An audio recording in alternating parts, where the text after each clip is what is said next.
Bonjour, aujourd'hui on s'attaque à un gros morceau, les pièges de la grammaire française. Parce qu'en français, une petite erreur peut vite coûter cher, que ce soit au bureau ou en examen. Alors, comment faire pour éviter les fautes les plus courantes? On va décortiquer ça ensemble.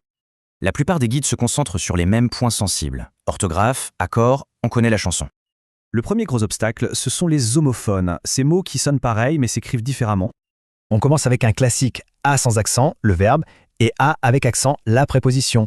Même chose pour et, qui veut dire et puis, et est, le verbe être. À l'oreille, c'est pareil. Et puis il y a c'est pour montrer quelque chose et c'est pour la possession. Vraiment pas la même chose.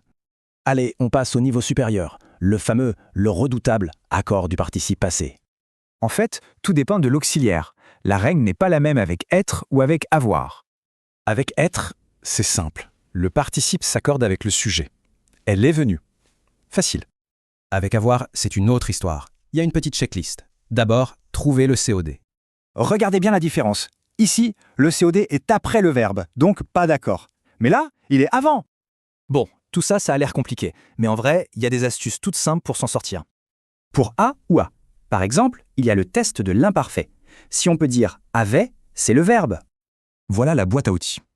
Avec ces quelques réflexes, la grammaire devient beaucoup moins un casse-tête.